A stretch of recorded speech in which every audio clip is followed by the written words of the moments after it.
happened in Michigan yesterday is literally unprecedented in modern American history. What Abdul had to do is take on the entire Michigan Democratic establishment. He took on the national Democratic establishment. And then in a way that I have never heard of, I don't think anybody has, $60 million in super PAC funding. An unbelievable amount of money.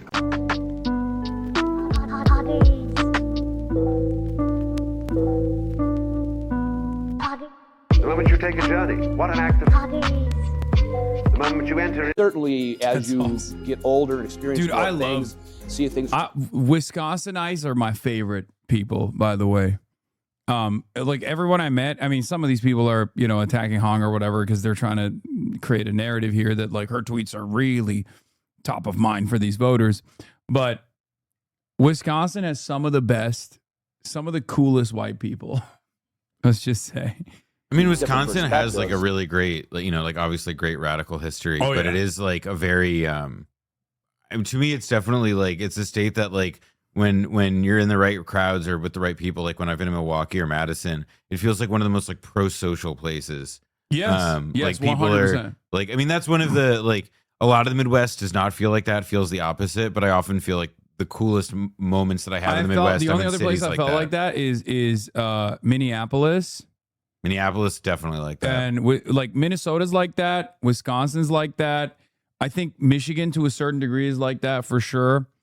Like Illinois, Chicago gets into like real city territory, and I feel like city folk is a little different. It's a real city, but like I don't know. I love Chicago. You'll never catch. Well, no, but I mean like I feel like it's also like it's a city that has like that does have a bit of that. Like it's got some of that. I don't know. Like so, but at least, happy to see you. Je ne sais quoi. It leads me to ask a question: what the fuck happened to like Indiana? What the fuck happened to Iowa and Indiana? If like all these other places are so, you know, a certain way. It's a good question. I mean, I have no like. I'm sure there's a bunch of actual good answers to that question. I don't have them. Yeah.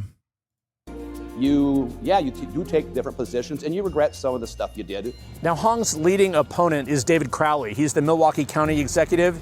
He told us this about Thanksgiving. I love Thanksgiving. Oh, come on.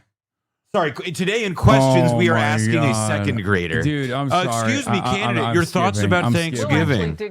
I can't do this. I can't do this. Socialist push faces major twist. Bro. that was so good. I'm sorry. Yeah, and then we sit around and wonder why people don't fucking tune into mainstream outlets anymore. And it's like, this is why, dude. You guys don't give a shit about anything. Like, people are ready to start doing illegal things and are doing illegal things to flock cameras. They want to start doing illegal things to data centers. And you guys are out here being like, I wonder why the pro data center candidate is not actually gaining momentum as opposed to the anti-data center candidate who's made it a central fixture of her campaign is doing LeBron numbers. And you know what I will say? I do think what I find very interesting, right, is that like I think the media is actually kind of lagging behind a lot of some of the other parts of the establishment political base here. Like, I think I see a lot of the people in the think tanks that are attached to the AI industry and attached to a lot of the, you know, sort of foundations that are interested in studying from a pretty industry sympathetic perspective, like how to do build outs that can accommodate the data center stuff. And like, those people are freaking out about this data center backlash, and they're not underestimating what Francesca Hong represents or anything. Yeah. That's why they're taking it quite seriously. And I think it is like, it just shows how bad our media is, that they're not even picking up on the gravity that people are associating these campaigns with. They're instead just arguing about Thanksgiving because, again, it is their only way of processing and understanding like what an election is, which is just a relative question of competitiveness. It's not like an evaluation of what like motivates how people engage with an election, what people participating in the election consider the stakes of it to be. It's like literally they're asking some guy, so is the guy who doesn't have a statistical shot at winning this election more electable or not? What do you say, Mr. Voter? But they did it. They did this with Haley Stevens, and it fucking worked to a certain degree to get her up there. So, you know. I do worry a lot. No, it did to a point. It did to a point, but like it wasn't the only thing. And I also think that like that was a case also where like I think the polls really shaped by the federal government. But I find it fascinating that he has this mentality where he's like, of course I'm right. Of course we got to murder some children. And it's actually those who oppose the murdering of children that are wrong. Is not advantageous. And that's the reason why I communicate the way that I do. It is hopefully to normalize this type of language and for people to see things for what they are rather than what they are. Oh, he's trying to hopefully normalize the language of child murder justification. Oh, thank God. He's a real activist. He's a real warrior. He's a yeah, stick it to power, man. Yeah. Those kids, finally someone is speaking up against them. Yeah, he's like, I'm here to normalize ISIS. Like, what are you doing, man? What the fuck? Oh my God. It does say a lot about how bad things have gotten as far as like corporate culture in general, that this will probably be a slap on the wrist by Twitch. Because they're fucking terrified of disrupting or angering the right-wing masses that spend a good deal of time like doxing people that work for the trust and safety team at Twitch. It's like really fucked up. This would be a insta perma. Like there's no shot. I would say pre-Trump 2.0. Pre-Trump 2.0, this is a perma. Like, Destiny got banned for less, which is crazy to say. Like, he got permit for less, and he definitely deserved it. So I don't even know where we're at now, Want them to be. And I think that's for better and for worse. So that's the reason why I talk the way that I do. I feel like this would be a ban on fucking YouTube as well. Like, or at least a demonetization on YouTube It's crazy that it's not. Yeah. I'm not sorry. Well, it's probably 2.1 million views in one day. 2.2 million views in one day. not going to have to. It's probably not going to stop. I might try to. I'm going to try to obviously tone it down a little bit because I don't want to get suspended all the time, right? Contrary to popular belief, it's great to have a vacation, but I don't want to have them all the time. And so, that's pretty much where things stand. That's the way that I feel. That's my reasoning for it. I view it as a trolley problem, and I think it enables human trafficking the moment that you capitulate to that type of emotional blackmail. If you don't murder children, it enables human trafficking. That's crazy. So that's really... He did do the trolley problem. Yeah, that's a great trolley problem, man. What a moral conundrum this has been for you. He's playing Subway Surfers in his head, but like, instead of getting coins, he's like killing the children on the way over. Yeah. Like, how do if only I could just be on all of the tracks at the same time. Yeah.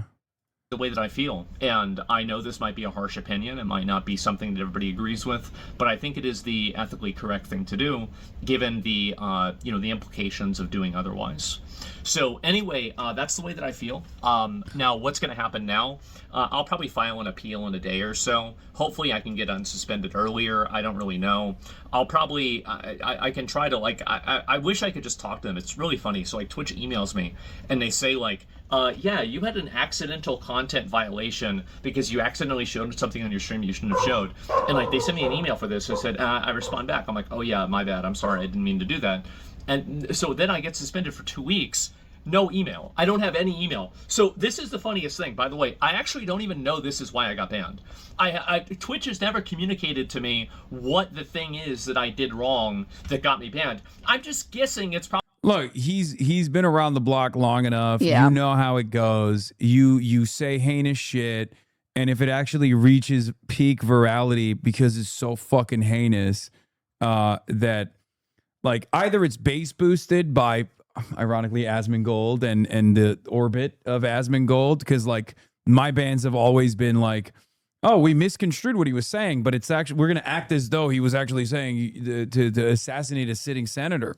And then it'll make its way to mainstream news, and then boom, Twitch will be like, okay, we have to take action here. Yep. But in this circumstance, very clear. The reason why he knows what happened is because that clip was so insane. And it's ironic because it was initially posted by one of his fans. One of his They were on base? Look at this. No, one of his kick aggregator accounts. Types of candidates and ideas. And the message is also clear.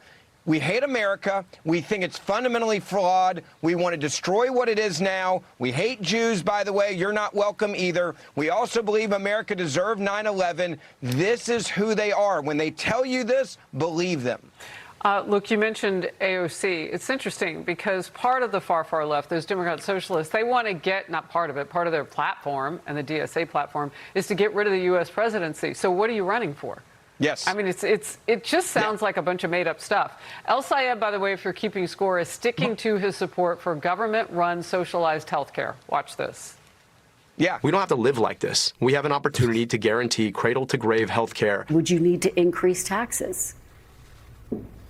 As I've said across this campaign, I am for taxing billionaires their wealth. You are effectively acknowledging that people making less than $1 million could see their taxes go up. I just want to be very clear. Is that a yes? Damn it, I hate them so I'm saying much. that we'd be paying for health care in a different way. Less than $1 million, that number that a lot of people make a year.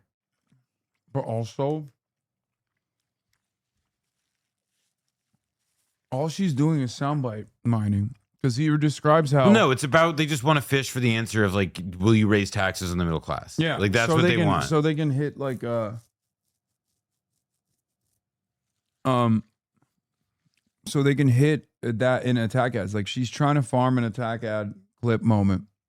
I mean... And it's really fucking annoying. Well, because, listen, man. It's like, only it's clear it's only Meet the Press. You know, the marquee interview program in NBC. Yeah. It's important that we not ask questions about the budget implications of something. It's important that we frame it like this incredibly. No, this is after I listened to the interview. He very clearly describes that you pay so much in premiums right now, and all this is actually just the farming clip because she did the substantive part, and now they're she goes, okay, that's even worse. You've brought up the that's fact shameless, that dude. That's even worse. She literally goes, okay. She goes, okay. You're saying that your statement at the end of it, like your what is this? I thought Abdul's campaign promise was more money in your pocket. This sounds a lot more. This sounds like a lot like more money for the government. Like I know it's complicated for you, Habibi. I'm happy to teach you how this works at our next debate if you're not too much of a coward to debate. Damn, 50K likes.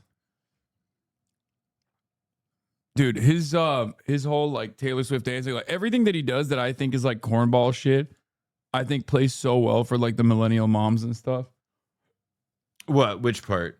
Him dancing to Taylor Swift, doing the Blues Clues shit, like even his like Roger. I mean, look, like I think people underestimate the degree to which like charisma is like just not like a it's a thing that like not everybody has it. Sometimes it hits you and like because like look like right like if I'm Mallory McMorrow, I'm pissed because like I did the dancing ad and everybody made fun of me.